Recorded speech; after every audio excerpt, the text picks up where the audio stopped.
for the people that uh, don't understand how completely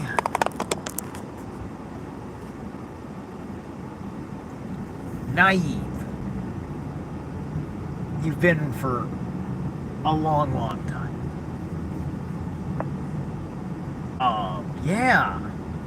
Yeah. So, if you have noticed,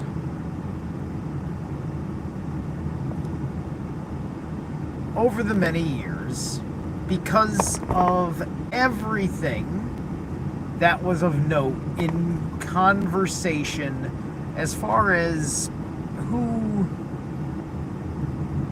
in the cultivated media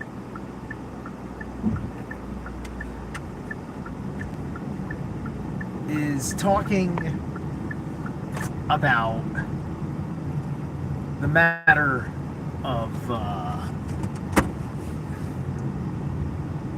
Epstein. You'll notice that for many years, no one ever really asked good questions at good times. And you are being denied a good answer. And you deserve to be denied a good answer because you asked such bad questions. And so you sat there and you delegated trust to all the best charlatans, right? Now,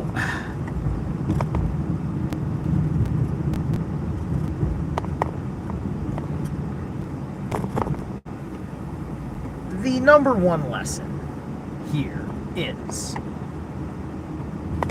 we know that the official position of this administration in foreign policy with the state of Israel is biblical, right? We have a biblical foreign policy. We have a misconstrued belief that the Bible asks us to take this thing because we call it Israel and we slap it where all the cities of the Old Testament and the New Testament happened, that it's a big fucking deal that we lead policy this way. So, okay, so we're big friends with Israel for every other reason but that reason I just gave you, which is the reason that we are sold to agree to continue to have this relationship, even though by law, because the First Amendment, you cannot use religion to establish these things. So you can't have a religious argument for it, which is why Ted Cruz was such a weasel. So, what we know as a fact of the matter is that Mr. Epstein was a Mossad asset. An asset. We all know what an asset is, right? It's kind of like you don't work for the company. Well, you're not employed by the company, but you work for the company. Like Timothy Osmond, who was an asset for the CIA. Right? So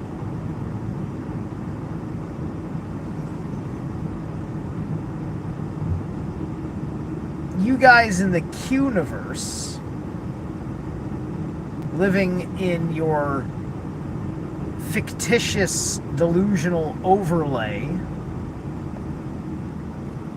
who have been the backbone of the narrative of the reality and thus where the deepest questions are tapped from about the matter of Epstein in lieu of all of American politics and global politics with this bazillion mile long blackmail list that the President of the United States is named in some capacity.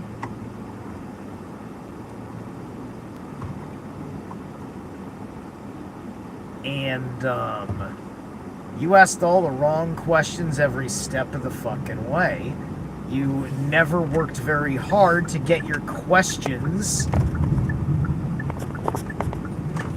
up to Washington, and you took too long to do it. And then it comes out like this, where some guy's asking about, well, hold on, do you find this answer from the DOJ satisfying? And then your only answer that you get back is why the hell are we still talking about this monstrous creep, right? You know, it's like we're talking about John Wayne Gacy or something over here. It's like we're talking about some fucking serial killer who was a nobody, right? It's just like, some creep was your fucking friend, Don. You've been on his plane. You've been to his fucking parties.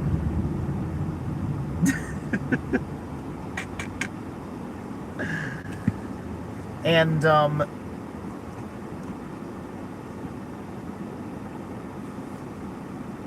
you're looking for justice in our time. And,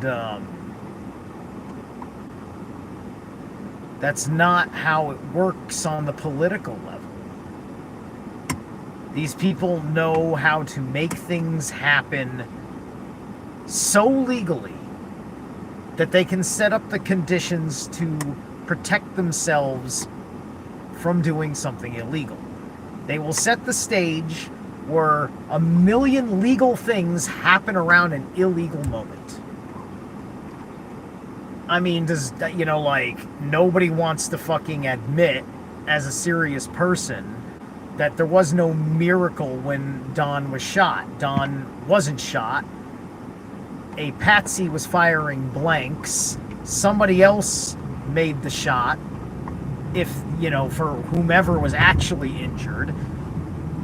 Don goes down and does a pro wrestling move and blades his ear. Oh, there was so much blood. There wasn't that much blood, bro.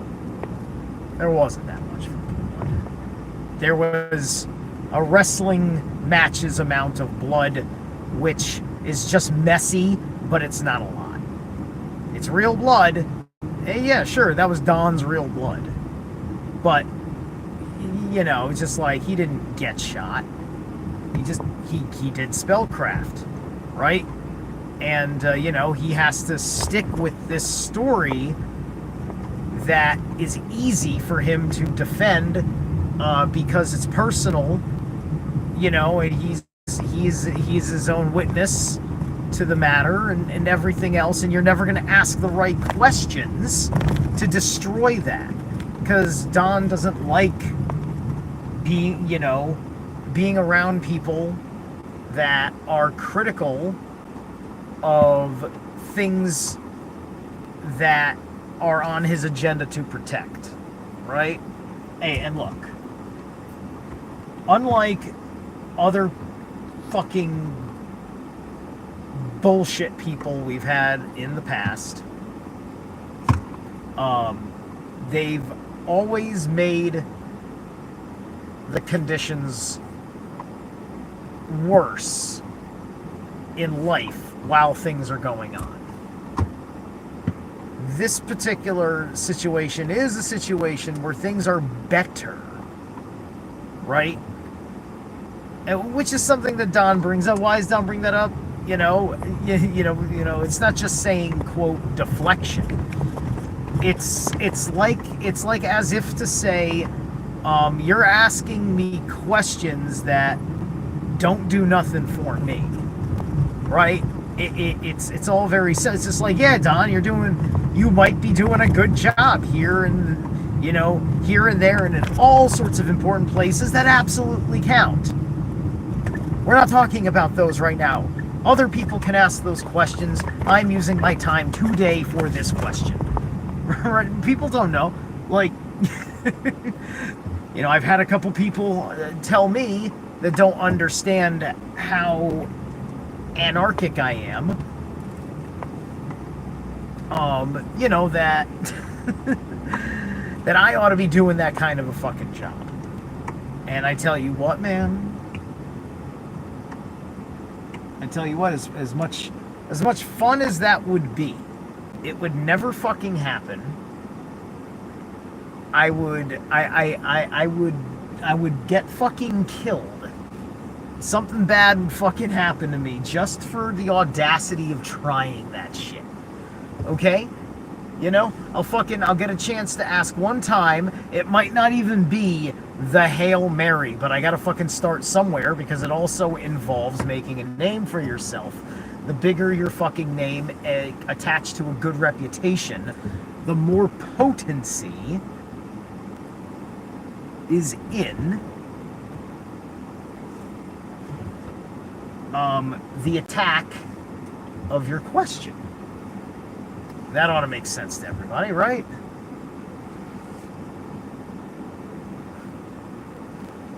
So, the respect factor for these journalists, right? Your journalists are also to blame, you know, because your journalists, like, the idea that I just threw at you about me fucking getting destroyed as such, there's a protection that comes on a certain level if people are capable of having this a world around them, a world of people that understand things well and aren't susceptible to rumors and hearsay and everything else, you know, and if it gets heavy, right? Heavy character assassination. It can be very hard for like a spouse to stick with somebody under those conditions in normie world, right? And you know, they did that shit with you know, they do that shit with the presidents, but you know, like, if you're just running in politics, that comes with the territory, and you know, it's just the price you pay to play the game. It is a certain level of threat and mockery, but they're not really trying to stop you, but they are interested in seeing if you'll fail, because, you know, the other person, we're just not interested in making fun of them, because they're easier to work with. They're appealing to stupider voters, right? You know, it's like this. So, yeah. My advice to you is,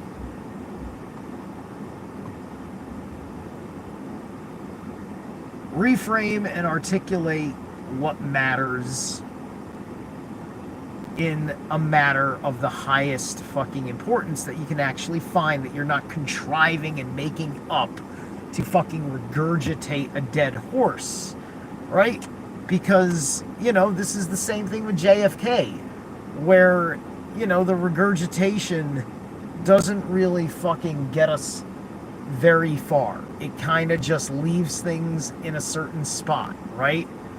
Anything that happens from this point forward, you're going to understand now that if Trump doesn't fucking have a problem with it, that he doesn't put out on Truth Social immediately with anything that his government does, it means that he's accepting what they're doing. And so accept that this is what it is, and ask yourself, do I finally feel stupid for fucking voting? Have you finally learned your lesson? Because that shame you feel from this betrayal is your vote stabbing you in the back. And I don't have that feeling, because I didn't fucking pick anybody. Because I don't rule you, and you should not be ruled. unless you act a fool, and fools don't make it very far without rulers, because, you know, they'd much rather beg for protection on their hands and knees than just muscle up a little bit and have some fucking dignity.